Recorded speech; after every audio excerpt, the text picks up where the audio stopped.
జై Gurudeva Datta. Welcome to Om Datta channel. Thank you very much for watching this channel videos. జై గురుదత్త. జై గురుదేవ దత్త. అవధూత చింతన శ్రీ గురుదేవ దత్త స్వామి మహారాజుకి జై. దత్తబంధువులందరికీ నమస్కారం అండి. మనము శ్రీ గురుదత్త ప్రభుల గురించి ఎవరికీ తెలియని సమాచారంలో భాగంగా వీడియోలు చేసుకొని మరియు కర్మల సృష్టి ఎలా జరిగింది, పాపకర్మలు ఎలా దూరం చేసుకోవాలనే విషయము మాట్లాడుకొని ఓం దత్త ఛానల్లో పోస్ట్ చేసుకుంటాం కదండి. అందులో భాగంగా ఈ వీడియో అండి. జై గురుదేవ దత్త. మనము శ్రీ గురుదత్త ప్రభులు పూర్ణ పరబ్రహ్మ పరమాత్మ. ఇది దానిని నిర్ధారణ చేసుకునే కొరకు మీరు శోధించండి, వెతకండి అని చెప్పిన. నేను చాలాసార్లు చాలా వీడియోలో చెప్తూనే ఉన్నా. మీరు వెతికే ప్రయత్నం చేస్తలేరు అన్న విషయము, ప్లస్ ఇంకో మన వీడియోలే సరిగా చూడడం లేదు అంటే నా ఇష్టం ఏముండదండి. నా ప్రయత్నం నేను చేస్తున్నా. శ్రీ గురుదత్త ప్రభువులు ఇచ్చిన ఆశీర్వాదంతో వారి మానవ వాక్యాలే, వారిచ్చిన ఆ మార్గము, వారిచ్చిన వర్డ్సే నేను మీకు చెప్తున్నా. వారు ఇప్పుడు చెప్తున్నారు కాబట్టి చెప్తున్నా. దత్తార్పణం అంతే. నాదేముండదండి. వినడము వినకపోవడము వేరే విషయం అండి. అది నాకు సంబంధమైన విషయం. నేనైతే చేస్తూనే ఉంటా. శ్రీ గురుదత్త ప్రభువుల ఆశీర్వాదం అడిగి తండ్రి అంటే తండ్రి చెప్తాడు, చేయమని చెప్తే నేను చేస్తాను. నేను అంతే.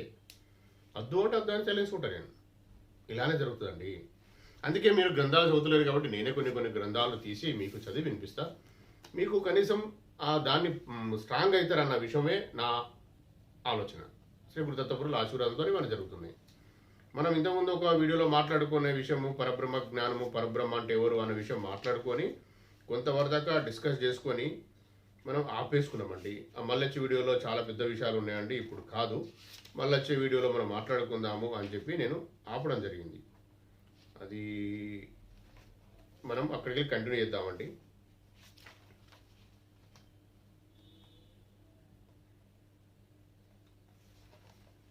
అదేంటంటే మనం అప్పుడు చదువుకున్నది శ్రీ గురుదత్త ప్రభులు పూర్ణ పరబ్రహ్మ పరమాత్మ, పరబ్రహ్మ స్వరూపం, పరమాత్మ రూపం ఎలా ఉంటుంది అనేది మాట్లాడుకోవడం జరిగింది.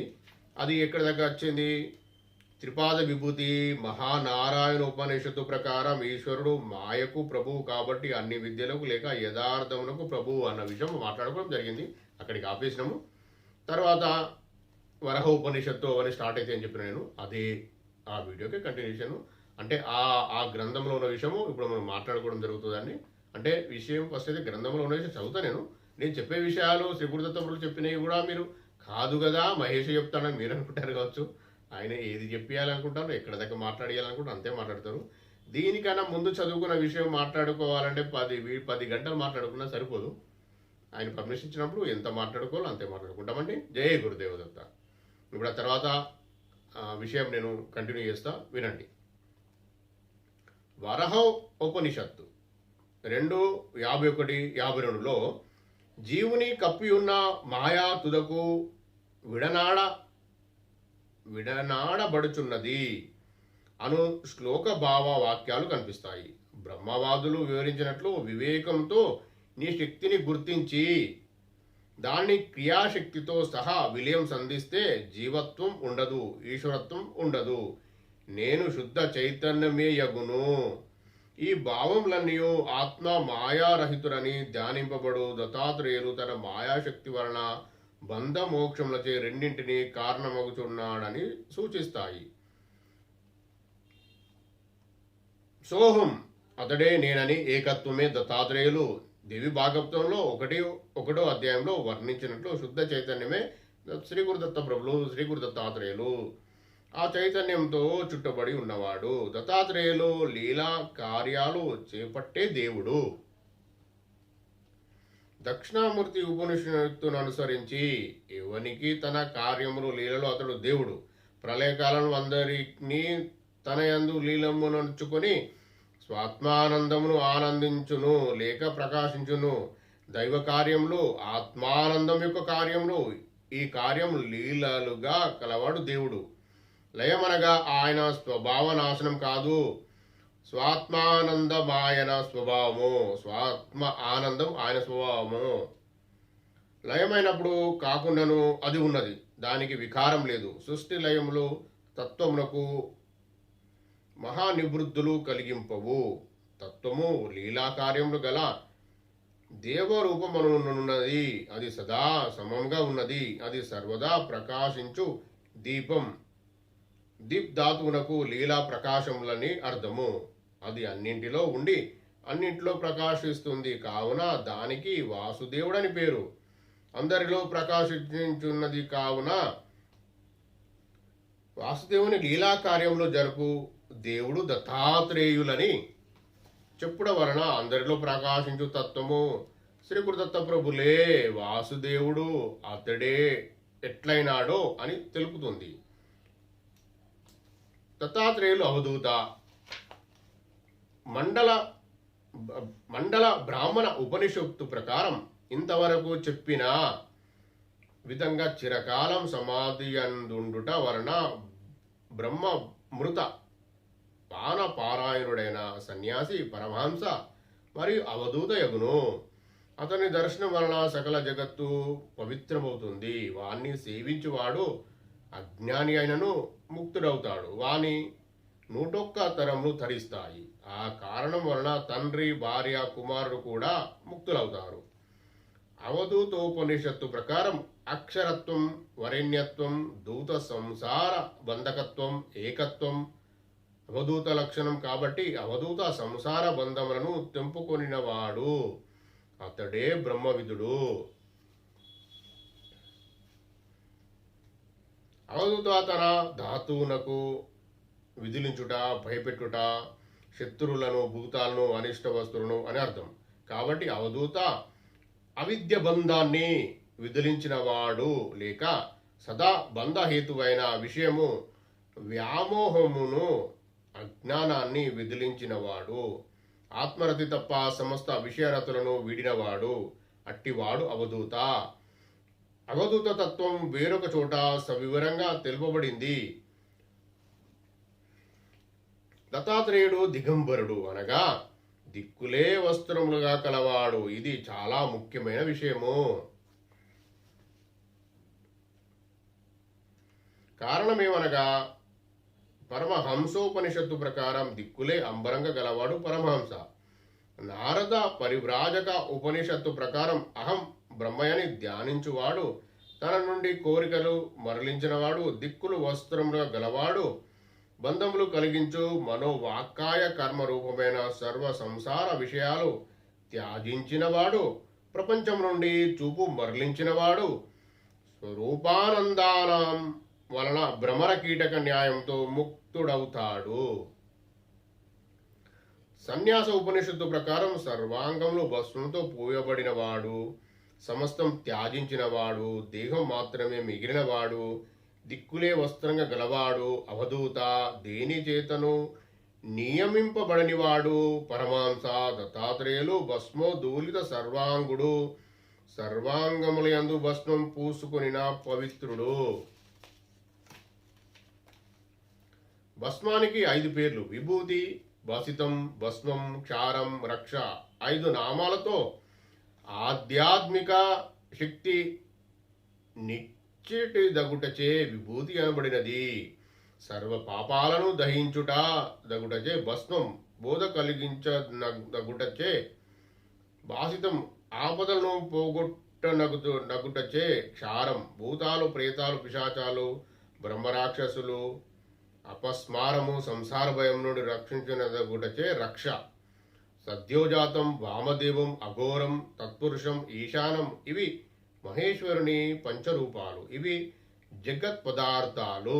పంచభూతాలు పంచవిధ భస్మాలను మూలమైన పంచవిధ గోవులు వాని వలన పుట్టుచున్నవి. కాబట్టి జగత్తునకు ప్రతీక. అది మహేశ్వరుడైన సృజనాత్మకత తత్వం యొక్క ప్రకట రూపము. అగ్నివీర్యమైన భస్మము సోమముచే తడపబడినది. భస్మం సర్వాంగాలయందు ధరించినచో శక్తి రూపమైన అమృత వర్షం కురియును. దాని వలన ప్రకృతి బంధం కలిగించును. కాబట్టి తత్పురుషులు మృత్యువును జయించుటకు భస్మం ధరిస్తారు.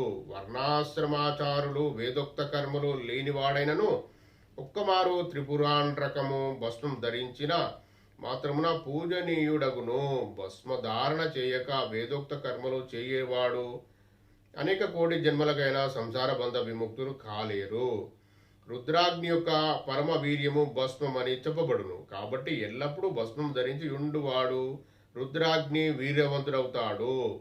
సద్యోజాతం మొదలైన 5 రూపాలతో మహేశ్వరుని సృజనాత్మక కర్మ నుండి వచ్చిన భస్మము. ఇది వేదంలో చెప్పబడిన పరబ్రహ్మ స్వరూపము. భస్మము సర్వ పురుషార్థములను చేకూరుస్తుంది. ఆది జ్ఞానము భక్తి కర్మ ఆది జీవితాన్ని సార్థకం చేస్తుంది. అది బంధనాశనానికి గుర్తు, అది మోక్షం. ఈ విధంగా అది గమ్యమును మార్గమునై ఉన్నది. ఇది అద్వైత తత్వము. ఇది మహేశ్వరుడు మహాదేవుడు. భస్మోదూలిత సర్వాంగుడని వర్ణింపబడిన పరమేశ్వరుడే దత్తాత్రేయులు. భస్మోదూలిత సర్వాంగుడని వర్ణింపబడిన పరమేశ్వరుడే మహేశ్వరుడు. అట్లే దత్తాత్రేయులు అద్వైత భావన గలవాడు, గొప్ప సన్యాసి, జీవన్ముక్తుడు, అవధూత, మోక్ష మార్గంలో సాధకుడు లేక యోగి, శివాద్వైతము మోక్షమే తానని గ్రహించినవాడు. ఈ విధంగా అతడు సాధ్యం కాబట్టి ఆయనే మహేశ్వరుడు. దత్తాత్రేయ స్వామి జటాజుటాలను వర్ణింపబడినది. ఆయన జుట్టు జడలు గట్టి శిరస్సుపై ఎత్తుగా ధరింపబడినదని అర్థం. ఉపనిషదుపదేశాలలో మహాదేవుడు జడలు కట్టిన జుట్టు గలవాడాన్ని వర్ణింపబడింది. రామపూర్వ తాపిస్తూపనిషత్తు 3:7లో రాముడు ప్రకృతిలో కూడినవాడు, నీలవర్ణుడు, పీతాంబరుడు, జటాధరుడు అని చెప్పినది. దక్షిణామూర్తి ఉపనిషత్తులో మహాదేవుడు కూర్చున్నవాడు, చంద్రశేఖరుచే అలంకరింపబడి జడులు గలవాడు, పాల వంటి శ్వేతవర్ణ దేహుడు, త్రినేత్రుడని చెప్పబడినది. ఇదంతా దత్తాత్రేయుల వారికి వర్తిస్తుంది. దత్తాత్రేయులవు విభులు. మాంత్రికోపనిషత్తు 16లో జ్ఞాన నేత్రం గల ద్విజన్మలు ఏకమాత్రుడు పరిశుద్ధుడైన విభుని మాత్రం దర్శిస్తారు. దత్తాత్రేయుడు చతుర్బాహుడు అని వర్ణింపబడినది. అది ఎట్లో ఆయన స్వరూపము విగ్రహ వర్ణంలో వివరించడం జరిగింది. దత్తాత్రేయులు ఉదారాంగుడు, సునిర్మిత కాయం కలిగి యథాయోగ్య ప్రమాణం గల అవయం గలవాడు, సంస్కృతమున ఉదారాంగుడనబడును. దత్తాత్రేయులు ప్రఫుల్ల కమలేక్షణుడని వర్ణింపబడినది. దత్తాత్రేయుడు ప్రఫుల్ల కమలేక్షణుడని వర్ణింపబడినది. ఉపదేశంలో కన్నులకు ఎక్కువ ప్రాముఖ్యత ఇవ్వబడినది. ఏలైనా కళ్ళు గురువు అనుగ్రహంను వ్యక్తపరచును, మరియు అందమైన కళ్ళు ప్రసన్నతను సూచించును. గోపాలోపనిషత్తు 1 ప్రకారం కృష్ణుడు ఉత్తమ పుండరీకముల వంటి కన్నులు గలవాడు, వర్షమేఘాల వర్ణం కాంతి కలిగిన మేరు వంటి వస్త్రం కలిగిన 2 చేతులు కలిగిన జ్ఞానముద్ర సంపన్నుడు, వనమాల ధరించిన వాడు, ఐశ్వర్యం పరబ్రహ్మం అని వర్ణించినది. ఈ వర్ణము అంతయును శ్రీగురుదత్త ప్రభుల గురించి వర్తిస్తుంది.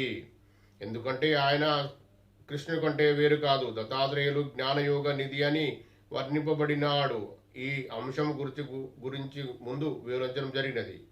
దత్తాత్రేయుడు విశ్వగురు అని వర్ణింపబడినది. ఆయన విశ్వగురుతత్వం కారణము ముందు తెలుపుటకు జరిగినది. దత్తాత్రేయులు యోగి జనప్రియుడు, అన్ని వర్ణముల యోగులకు ప్రియుడు. ఎందుకనగా వారి భక్తి రాగం ఆధ్యాత్మిక అన్వేషణకు అతడే వస్తువు. యోగ సాధనలో ఉన్నదంతా దత్తాత్రేయులలో ఉన్నది. దత్తాత్రేయులలో ఉన్నది. ముఖ్యంగా జ్ఞాన సంబంధమైన దంతయు దత్తాత్రేయులే. జ్ఞానమే దత్తాత్రేయుడు కాబట్టి ఆయనను జ్ఞాననిధి అందురు.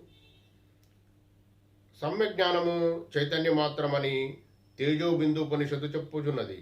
ఈ జగత్తత్వము ఆదియే, ఆది కానిది లేదు, ఆదియే జ్ఞానము. అన్ని వర్గాల యోగులకు ప్రియుడగుట వలన దత్తాత్రేయులు భక్తజనులందు జాలి గలవాడు. ఆయనను పూజించి శరణాగతి నొందిన వారు ఆయన సంరక్షణలో నుందురు. ఇహపరాలందు వారి యోగక్షేమాలు ఆయనే సహిస్తాడు. ఆయన తన అనుగ్రహంతో భక్తుల సర్వ పాపాలు దహింపజేసి మోక్షం ఇస్తాడు. ఈరోజు ఇంతే అండి. ఇంకా మనం మళ్ళొచ్చే వీడియోలో మనము ఆయన శ్రీ గురుదత్త ప్రభులు ఎప్పుడు చెప్పిస్తే అప్పుడు మళ్ళీ ఇంకా మాట్లాడుకుందామండి. ఇంకా ఉంది ఇది ఆయన అవతారం ఎందుకు వశిష్టం, ఇంకా ఉపనిషత్తులు, శ్రీ గురు దత్తాత్రేయులు, సిద్ధశివుతురేలాగా దత్తాత్రేయ వైశిష్టం, ఇవన్నీ ఉన్నాయండి. ఇవన్నీ మళ్ళీ మాట్లాడుకుందాం. నేను ఈ గ్రంథం గురించి ఎందుకు చెప్పడం జరుగుతుందంటే, నేను చెప్పేటి విషయాలు ఏదో శ్రీ గురుదత్త ప్రభులు చెప్పించిన విషయాలనే నేను చెప్తున్నా.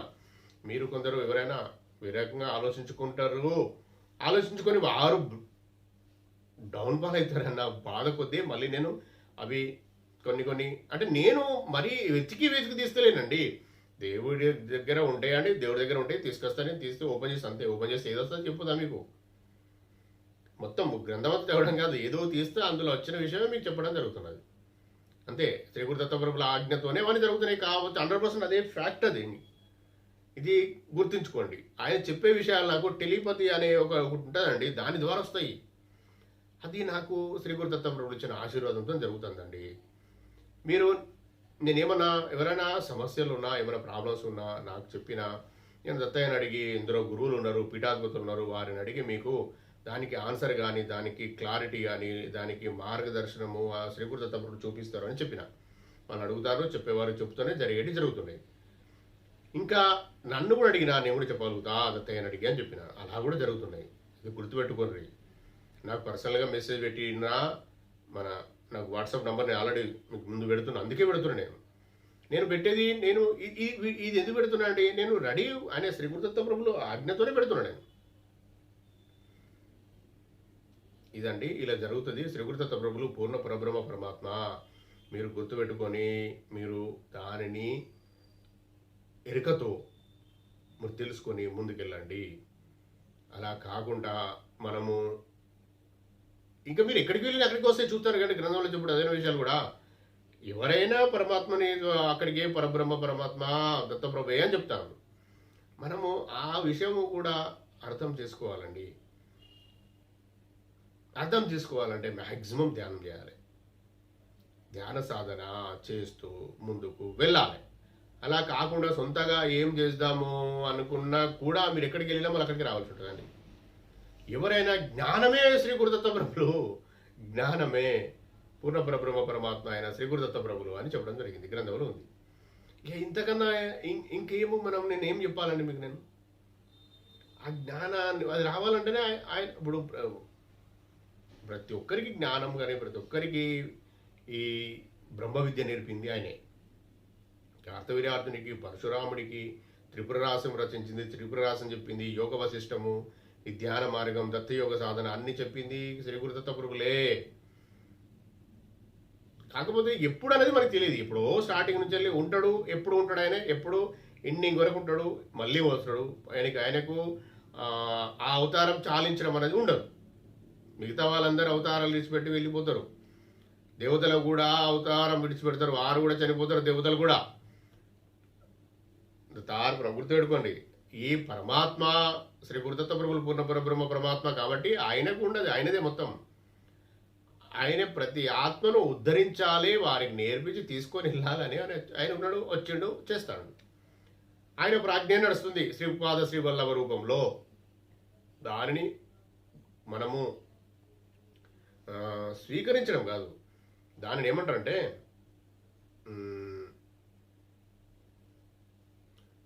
తెలుగు వాటి అర్థం గుర్తుకొస్తలేదు. దానిని యాక్సెప్ట్ చేయాలి. ఒప్పుకోండి. మీరు బలవంతంగానే ఒప్పుకోండి, తెలుస్తుంది మీకు. దాని తర్వాత మీకు జరిగే పరిణామాలు తెలుస్తాయి. అయినా పూర్ణ పరబ్రహ్మ పరమాత్మ కలియుగంలో ప్రత్యక్షంగా ప్రథమ అవతారం తీసుకున్నాడు. శ్రీపాద శ్రీవల్లభ అవతారము ఎక్కడో కాదు, మన తెలుగు రాష్ట్రంలో పిఠాపురంలో జన్మ తీసుకున్నాడు. వారి ప్రాజ్ఞ, వారి నియమాలే జరుగుతున్నాయి ఇప్పుడు అన్న విషయాన్ని ఒప్పుకొని ముందుకు నడవండి. వారి సచ్చరిత్రం చదవండి. చదవలేని వారు ఏమవుతుందో చదువుతలేరు, వారికి గ్రంథం దొరుకుతలేదు, వారి కనీసము ఏమైనా అడ్డం వస్తాయేమో అని శ్రీ గురుదత్త ప్రభులు వారిచ్చిన ఆశీర్వాదంతో నేను అడగడం జరిగింది. వారిచ్చిన ఆశీర్వాదం, వారిచ్చిన పర్మిషన్తోనే గురువారము ఒక్కొక్క అధ్యాయం పారాయణం చేయడం జరుగుతుంది. ఇప్పుడు రెగ్యులర్గా 13 అధ్యాయాలు జరుగుతున్నాయి. వాటిలో వచ్చిన విషయాలు మాట్లాడుకునే ఆయన పర్మిషన్ ఇచ్చినప్పుడు మాట్లాడుకోవడం జరుగుతుందండి. ఇలా ఉంటుందండి. మనం చేసేటి పనులు జాగ్రత్తగా, ఇష్టంగా, ప్రేమగా చేస్తూ ముందుకెళ్ళాలి. శ్రీ గురుదత్త ప్రభులు పూర్ణ పరబ్రహ్మ పరమాత్మ అన్న విషయము ఎందుకు గట్టిగా చెప్తున్నా నేను అంటే నిజం కాబట్టి. మిగతా వారందరికీ వాళ్ళందరి అవతారం వెళ్ళిపోతే వాళ్ళందరూ మళ్ళీ జన్మకి రావాల్సిందే. మళ్ళీ మానవ జన్మ కూడా రావాలి. ఎవరైనా ముక్కటి దేవతలైనా మళ్ళీ రావాలి. ఇలా జనన చక్రంలో తిరుగుతూనే ఉండాలి వాళ్ళు. వారు పుణ్యం ఎంత గడించుకు పుణ్యం ఉన్నంత వరకు ఆ పుణ్యం కంప్లీట్ చేసుకుని మళ్ళీ వచ్చి జన్మెత్తాలి. అందుకనే అదే జన్మ ఎత్తి జన్మ తీసుకోవాల్సిన అవసరం పరబ్రహ్మ పరమాత్మకి ఏం అవసరం? అయినదే కదా, మొత్తం లోకం అంతా అయినది కదా, ఈ ప్లానింగ్ అంతా అయినది కదా, సాఫ్ట్వేర్ ప్రతిదీ అయినది కదా. ఇంకొన్ని ఆయన బాగా నిగుడమ రహస్యాలు ఉన్నాయి. అవి నేను ఇప్పుడే చెప్పలేను. ఆయన చెప్పించినప్పుడే ఆయన పర్మిషన్ ఇచ్చినప్పుడు చెప్తా. ఆయనకు లేదు కదా, మరి ఆయన ఉంటాడు కదా. ఇప్పుడు సృష్టి అంతంలో ఉంటాడు, సృష్టి ఎండింగ్లో ఉంటాడు, సృష్టి స్టార్టింగ్లో ఉంటాడు, ఎండింగ్ అంతము అన్నిట్లో ఉంటాడు, అన్ని చెప్తాడు. జ్ఞానమే పూర్ణ పరబ్రహ్మ పరమాత్మ, దిక్కులే అంబరాలు కలిగి ఉన్నవాడు అంటే అర్థం ఏంటిదండి? ఇవన్నీ బాగా పెద్ద విషయాలండి. అది దిక్కులే అంబరాలు గలవారు అని చెప్పడానికే కనీసం 5 గంటలు పడుతుంది. ఆయన పర్మిషన్ ఇచ్చినప్పుడే, నా దగ్గర ఏం లేదు, ఇంక ఇవ్వలే. ఇలా ఉంటాయండి. నేను చాలా లెంతీగా చెప్తూ వెళ్తున్నా అంటే నాకు ఒక్కటే విషయమే కాదండి. చెప్తూ విషయం ఉన్నప్పుడు ఆయన పర్మిషన్ ఇచ్చినంత వరకు చెప్తూనే ఉండాలి. నాకు అప్లోడ్ చేయడము, ఎడిట్ చేయడము, ఇవన్నీ చేయడము నాకు కష్టమే కదండి. యాజ్ ఏ మహేష్గా నాకు కష్టమే కదా, ఆరోగ్యం బాగలేదని అని చెప్తున్నా కదా మీకు నేను. కానీ ఆయన పర్మిషన్తో ఇవన్నీ జరుగుతున్నాయి. అది గుర్తుపెట్టుకోండి. ఏం జరగాలో ఆయన జరిపిస్తాడు. నువ్వుగా నేను అజ్ఞానత కాదు. అందుకే ప్రతిదీ ఆనందంగా, ఇష్టంగా, ప్రేమగా యాక్సెప్ట్ చేయండి. పూర్ణ పరబ్రహ్మ తత్వాన్ని యాక్సెప్ట్ చేసి ముందుకెళ్ళండి. ఒప్పుకోండి, యాక్సెప్ట్ ఒప్పుకోండి, ఎతికి ఒప్పుకోండి, తెలుసుకొని ఒప్పుకోండి. తెలుసుకునే వరకే ఇవన్నీ నేను చెప్పేది. ఇంకా మీరు కూడా పర్సనల్గా తెలుసుకోవచ్చు. మీకున్న మాధ్యమాల ద్వారా, మీకున్న సోర్స్ ద్వారా మీరు తెలుసుకోవచ్చు. ఇప్పుడు మనము కర్మల సృష్టి ఎలా జరిగింది, పాపకర్మలు దూరం ఎలా చేసుకోవాలనే విషయం మాట్లాడుకోవాలని ఆ టాపిక్లోకి వస్తే, కర్మల సృష్టి ఎలా జరిగింది అనే విషయం చాలా విషయాలు మాట్లాడుకున్నాం. అది ఒడవదండి. ఎందుకంటే ప్రతి సెకండ్ కూడా అంటే స్టార్టింగ్లో కర్మలు ఎలా సృష్టి జరిగింది అన్న విషయం మాట్లాడాను నేను. ఇప్పుడు ఎలా జరుగుతున్నాయి అన్న విషయము ఇప్పుడు ఎట్లా అంటే ప్రతిదీ ఒకరి గురించి మనం మనసులో అనుకున్నా కూడా చెడయండి, అది పాపకర్మ క్రియేట్ అవుతుంది.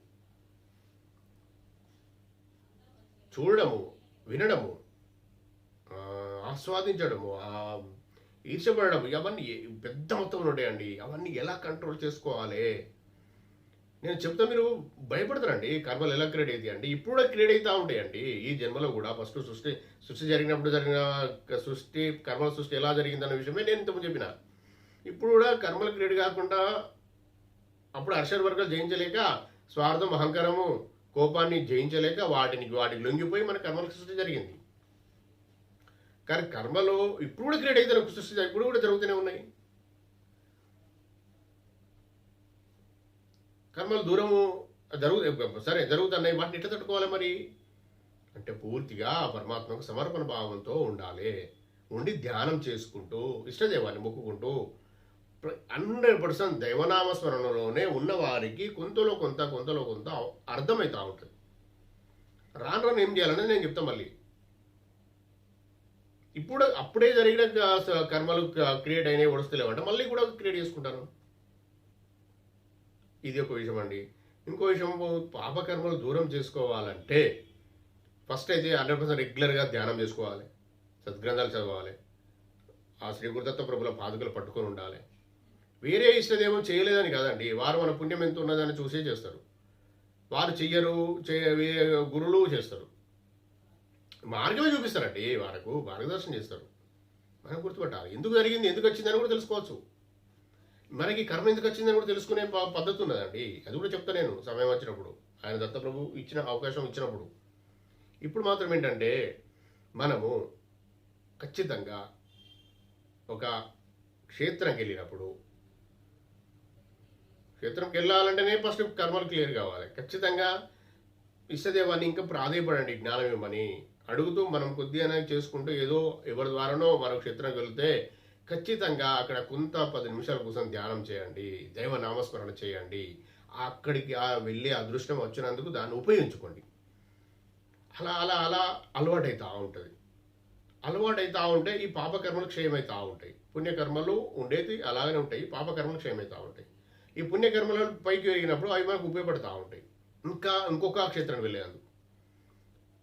ఆ క్షేత్ర దర్శనము అంటారా, క్షేత్ర దర్శనం అంటే పెద్దది. ఫస్ట్ దైవ దర్శనం, చుట్టుపక్కల చుట్టుపక్కల టెంపుల్స్ వెళ్ళండి. దగ్గర అయితే ఖచ్చితంగా ప్రతి ఊళ్ళో సాయిబాబా టెంపుల్ ఉంటుంది, ప్రతి ఊళ్ళో ఆంజనేయ స్వామి టెంపుల్ ఉంటుంది, ప్రతి ఊళ్ళో శివాలయం ఉంటుంది మ్యాక్సిమం. అలా వెళ్ళండి. మీకు సమయం చూసుకొనే వెళ్ళే ప్రయత్నం చేయండి. చేసి అక్కడ కొద్ది ధ్యానం చేసి రండి. కూర్చోండి. ధ్యానం అంటే ఏంటండి, మీరు 10 నిమిషాలు కూర్చోండి. ఇట్లా కూర్చొని 10 నిమిషాలు మీకు ఓపుకున్నంత వరకు కూర్చొని రండి. తర్వాత రాను మీకు అది ఒక్కసారి ఒక్కొక్క 3-4 టైమ్స్ వెళ్ళిరు అనుకో, మీకు అర్థమవుతుందండి. 21 days ఏదైతే మనం విషయం చేస్తామో అది ప్రాక్టీస్లోకి వస్తుంది, అలవాటు అవుతుంది. 21 రోజు మీరు చేయండి, ఖచ్చితంగా ప్రాక్టీస్ అవుతుంది. ఏ విషయమైనా రోజు టెంపుల్ వెళ్ళడం అలవాటు చేసుకున్న వారు, దగ్గర ఉన్న టెంపుల్ ఒకవేళ దగ్గర ఉన్నది అనుకుంటే ఆడికి వెళ్ళిన వారు 21 days మీరు వెళ్ళినారు రెగ్యులర్గా, మీకు అలవాటు అవుతుంది. ప్రదోష కాలంలో జపం చేయండి, ప్రదోష కాలంలో ధ్యానం చేయండి. ప్రదోష కాలంలో ధ్యానం అంటే కూర్చోండి ఇలానే. ప్రదోష కాలంలో దైవనామ స్మరణ చేయండి. ఇంతకుముందు చెప్పిన నేను శ్రీచక్రం తీసుకొచ్చుకోండి. శ్రీచక్రం తీసుకొచ్చుకొని కుంకుమాభిషేకం చేయండి డైలీ. శివలింగం తీసుకొచ్చుకోండి. శివలింగం తీసుకొచ్చుకొని అందులో భస్మం వేసి భస్మంతో అభిషేకం చేయండి డైలీ. ఇవన్నీ చేస్తూ ఉంటే, ఇవన్నీ చేస్తేనే మనకి తగ్గుతాయండి. నేను శ్రీచక్రము ఇలాంటిది డీవియేషన్ లేదండి. శ్రీచక్రం తీసుకొని శివలింగం తీసుకొచ్చుకొని పెట్టుకుంటే ఏదో ఎన్నో పూజలు చేయాలట, ఏమో చేయాలట అంటే కాదండి. మీకు ఇష్టం ఉన్నప్పుడు అంటే రెగ్యులర్ చేయాల్సిందే. ఖచ్చితంగా బెల్లం ముక్క నైవేద్యం పెట్టండి, సరిపోతుంది. మీరు మంచి రోజులలో అంటే పండుగలు కానీ ఇలా మీకు ఇష్టమైన రోజులు ఉన్నప్పుడు పరమాన్నం పెట్టండి. అది మీరే తినాలి, ఎవరికి ఇవ్వకూడదు. తార్పణం, అది గుర్తుపెట్టుకోండి. ఇంకొక విషయం, ఇంకా మీరు ముందుకు వస్తూ ఉంటే నేను చెప్తా అండి, కనీసం నాకు మీరు పర్సనల్గా ఎవరైనా అడిగినా అని చెప్తా. అఖండ దీపం ఉంచుకోవాలండి ఇంట్లో. అఖండ దీపంతో ఇంకా ఇంకా ఇంకా పాపకర్మలు కరగబడతా ఉంటాయి.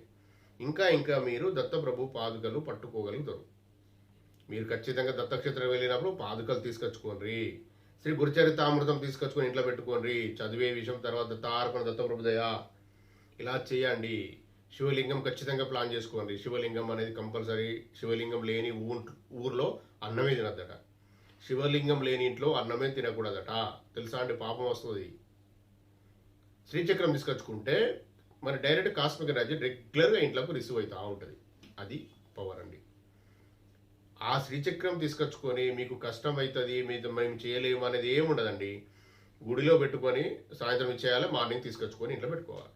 రోజు కుంకుమాభిషేకం చేయాలి, మంగళవారం శుక్రవారం లేదంటే ఒక్కరోజు పసుపు కుంకుమతో అభిషేకం చేసి పెట్టుకోవాలి. అంతే మీరు చేసేది. ఇంకా రాను మీరు చేసుకుంటా ఉంటే మీకు అర్థమవుతూ ఉంటే లలితా సహస్రనామ స్తోత్రం చేయాలి. లలితా సహస్రనామ స్తోత్రం చేస్తూ శ్రీచక్రం ముందు చేస్తూ అభిషేకం, శివలింగానికి అభిషేకం చేస్తూ ఉంటే మీకు కాస్మిక్ ఎనర్జీ ఆటోమేటిక్గా ఇట్లా వస్తూ ఉంటుంది, సపరేట్గా వస్తూ ఉంటుంది. మీరు ధ్యానం చేసేది సపరేటు, ఇది సపరేటు. ఆ ఇంట్లో అందరికి ఉపయోగపడుతూ ఉంటుంది. ఇది ఇలా చెయ్యండి. ఇలా చేస్తూ ఉన్నవారికి ఇష్టదేవాన్ని ఖచ్చితంగా మొక్కాలి. ఇష్టదేవునికి చేసేది మీ తాత ముత్తాత నుంచి వచ్చే మీ పరంపరగా మీ పూర్వీకులు చేసే పద్ధతుల్లో కూడా చెయ్యాలి. అవి శివలింగం, శ్రీచక్రం ఉన్న ప్లేస్లో కాకుండా వేరే రూములు చేయాలి. అవి ఏమైనా బలీచుడు అలాంటివి ఉంటే అవి అక్కడ చేసుకోవాలి. ఇలా చేసుకొని దర్శనం చేసుకొని రోజు శివునికి అభిషేకం చేయడం నేర్చుకోండి. పక్కగా శ్రీచక్రం తీసుకొచ్చి పెట్టుకొని కుంకుమాభిషేకం చేయండి. ఆ కుంకుమ తీసుకొని బొట్టు పెట్టుకోండి. నేను పెట్టుకున్న బొట్టు అదే. శ్రీచక్రం మీద చేసి శ్రీచక్రం మీద కుంకుమార్చన చేసిన బొట్టే ఇది. అలా ఉంటే అండి, ఇలా చేసుకుంటూ వెళ్తూ ఉంటే కొంతలో కొంత తగ్గుతూ ఉంటాయి. ఎంత పాపకర్మలు మనము చేసుకున్నాము. ఇప్పుడు నేనేమంటున్నా, అప్పుడు చేసుకున్న ఈ సంచిత కర్మలు, ప్రారంభ కర్మలు, ఆగామి కర్మలు అన్న విషయం ఓకే. ఇప్పుడు కూడా చేస్తున్నాం కదండి. వీటి ఇట్లా మరి ఇప్పుడు వీటిని పుణ్యం వెళ్ళిపోతుంది. ఎవరైనా తిట్టినా, కోపం చేసినా, నువ్వు పనులు ఎందుకు అయితే లేవు అన్న విషయం తెలుసా అండి. మీ పని రోజు పూజ చేస్తున్నా, పనులు ఎందుకు అయితే లేవు అంటే మనము ఈరోజు చేసుకున్న పూజను ఎవరో తిట్టి మీకు ఖర్చు చేసుకుంటారండి. దాన్ని ఖర్చు చేసుకోవద్దు. దాన్ని డిపాజిట్ లాగా డిపాజిట్ చేస్తూ ఉండాలి. అంటే పుణ్యం ప్రోగ్ అవుతూ ఉంటే, పెరుగుతూ ఉంటే పాపకర్మ దాన్ని డామినేట్ చేస్తూ ఉంటుంది, తొక్కేస్తూ ఉంటుంది. ఇలా ఉంటుంది. రెగ్యులర్గా నేను చేస్తున్నా నాకైతే లేవంటే మీరు చేసే పనులు కూడా వేరే చేస్తున్నారు కదా. అది తెలుసుకోనికి ఎవరికి వారే తెలుసుకోరు. నేను చెప్పడం కరెక్ట్ కాదు. ఎవరిని తక్కువ చేసి ఒక ఆత్మను బాధించడంలో అయితే నేను ఇదే మాట ఇంత మాట అన్నా నేను, మీరు ఇంకొకరు బాధిస్తే, ఒకరిని తిట్టినా, ఒకరు కోపం తెచ్చుకోరు, మీరు కోపం తెచ్చుకున్నా, ఓ ఆత్మను బాధ పెట్టినా, ఒక జీవిని బాధ పెట్టినా మీరు పాపకర్మ క్రియేట్ అవుతుంది మళ్ళీ ఇప్పుడు కూడా. మరి తప్పది, అంత జాగ్రత్త ఉండాలి. అంటే తార్పణం సమర్పణ భావంతో ఉండండి. మీరు అలాంటి రావు ఆలోచనలు, అది నేను తిట్టకూడదు కదా అన్న విషయం తెలుస్తూ ఉంటుంది. మీకు అవగాహనకు వస్తుంది, మీకు మీ మనసు మీకు చెప్తుంది, మీ ఆత్మ మీకు చెప్తుంది, అద్దు బిడ్డ ఎవరిని మనకు ఆగు నువ్వు కష్టమవుతుంది. మళ్ళా తర్వాత నువ్వు ఇప్పుడు తప్పు చేసినావు అంటే, తప్పు చేసి సంతోషంగా వాడిని బాధ పెట్టినావు, వాళ్ళ దగ్గర డబ్బులు తీసుకొచ్చుకున్నావు, అక్రమ మార్గంలో వాడి ఏదో తీసుకొచ్చుకున్నావు అంటే నీకు అవి అరగై బిడ్డ, అవి కష్టపడితే నీ తర్వాత అని నీకు జ్ఞానం ఇస్తూ ఉంటుంది. నీలో ఉన్న ఆత్మలే అంతరాత్మ చెప్తా ఉంటుంది. అంతర్ముఖమై వినే ప్రయత్నం కూడా చేయాలి. అది ధ్యానంలోనే సాధ్యమవుతుంది. ఇంకా మీరు బాగా అంటే మీరైతే ఇదైతే ప్లాన్ చేయండి. శివలింగం ఫస్ట్ తీసుకొచ్చుకొని శ్రీచక్రం తీసుకొచ్చుకోండి. ఏమి కాదండి. వారు బ్రాహ్మణులు, వారు ఏదో దత్తార్పణ చేయకూడదు, వారిని ఏమైనా తక్కువ చేసి మాట్లాడలేను. మంచి వాళ్ళు ఉన్నారు చెప్పేవాళ్ళు, చెప్పని వారి గురించి మనకు అవసరం లేదు. నేను చెప్తున్నా కదా, శ్రీ గురు దత్తపురుల ఆశీర్వాదంతో దత్తయ్య పర్మిషన్ ఇచ్చిండండి. తీసుకొచ్చుకొని శ్రీచక్రం శివలింగం తీసుకొచ్చుకొని పెట్టుకొని శివలింగానికి అభిషేకం చేయండి. అందులో భస్మం కలిపి శివ పంచాక్షరి చదువుకుంటూ 11 సార్లే అక్కడ శ్రీచక్రం కూడా అంతే అని కూడా చేయండి. శుక్రవారం లేదా మంగళవారం పసుపు కుంకుమతో అభిషేకం చేయండి శ్రీచక్రానికి. శివలింగానికి మాత్రం రోజు పసుపుతో అభిషేకం చేయండి. ఆ నీళ్లు తాగండి, ఇంట్లో చల్లుకోండి, చెట్టుకు పోయండి. ఇంతే. మీరు చేస్తూ ఉంటే ఇలా ఇలా ఇలా ఇలా ప్రాక్టీస్ చేస్తూ ఉంటే మీలో ఉన్న పాపకర్మలు తగ్గు ముఖం పడుతూ ఉంటాయి. అలా చేస్తూ చేస్తూ ధ్యానం చేస్తూ ఉండాలి. ధ్యానం బాగా పెరిగినప్పుడు ఎక్కడికి వెళ్ళాల్సిన అవసరం లేదు. మీ ఇంట్లో ఉన్న దేవాలను శ్రీచక్రం శివలింగం ఉంటుంది, మీ ఇష్ట దేవాలు ఉంటారు, వాళ్ళని మొక్కుకుంటూ ఉంటే సరిపోతుంది. ధ్యానం చేస్తూ ఉన్నవారు, బాగా ధ్యాన మార్గంలో బాగా స్ట్రాంగ్ అయిన వారు ఇక్కడికి వెళ్ళాల్సిన అవసరం కూడా రాదు. శ్రీ గురు దత్తప్రభుల పాదుకలు పట్టుకొని దత్తా దత్తా దత్తా దత్తా శివ శివయ్య శివ శివ అమ్మ అమ్మ అమ్మ అనుకుంటా ఉంటే వాళ్ళు నడిపిస్తారు. మీరు ఎక్కడికి వెళ్ళాలి ఎక్కడికి వెళ్ళొద్దు అన్న విషయం కూడా చెప్తా ఉంటారు. ఇలా జరుగుతాయండి. శ్రీ గురు దత్తప్రభుల పాదుకలు పట్టుకొని మీరు ప్రయత్నపూర్వకంగా, ఇష్టపూర్వకంగా, ప్రేమగా చేసినప్పుడు ఇవన్నీ పాపకర్మలు కొంతలో కొంత తగ్గుతాయి. పూర్తిగా తగ్గుతాయి అని చెప్తలేను, కొంతలో కొంత తగ్గుతాయి. పుణ్యం పెరుగుతుంది. పుణ్యం పెరుగుతుంది కాబట్టి పాపకర్మలు డామినేట్ అవుతూ ఉంటాయి. ఇలా జరుగుతాయండి. ఇలా చేస్తూ చేస్తూ చేస్తూ ఉండండి. ఇంకా నాకు తెలిసిన శ్రీ గురు దత్తపురులు చెప్పించిన విషయాలే చెప్పాలండి. మనం సొంతంగా నేనైతే ఏం చెప్పలేను. ఇప్పుడు ఈ వీడియోను ప్రశాంతంగా వీక్షించండి. స్కిప్ చేసే ప్రయత్నం చేయకండి. తర్వాత మళ్ళీ విషయము పూర్తిగా రాకపోవచ్చు. ఈరోజు నేను ఏం చెప్పాలనుకున్న విషయం నాకే తెలియదండి. చెప్పించడం జరిగింది దత్తప్రభు, ఆయనే చెప్పిండు. ఆయన పవర్తోనే మనం చెప్పడం జరుగుతుందండి. తారపణం ఇది గుర్తుపెట్టుకోండి. ఈరోజు మనకు శ్రీ గురు దత్తప్రభులు ఇంత మంచి విషయాలు చెప్పించుకునే అదృశ్యాన్ని కలిగించినందుకు శ్రీ గురు దత్తప్రభులు అయిన పూర్ణపర బ్రహ్మ పరమాత్మకు కోటి కోటి సాష్టాంగ దండ ప్రమాణాలు, కోటి కోటి కృతజ్ఞతలు. సర్వం శ్రీ పూర్ణపర బ్రహ్మ పరమాత్మ దత్తప్రభు చరణారవిందార్పణమస్తు. మీరు కూడా ప్రశాంతంగా వీక్షించి ఆచరణలో పెట్టండి. ఏ గురుదేవ దత్త. ఈ వీడియో గనుక మీకు నచ్చినట్లయితే లైక్ చేయండి, షేర్ చేయండి, సబ్స్క్రైబ్ చేయండి. దత్తబంధులందరికీ చేరేలా చూడండి. దత్తార్పణం.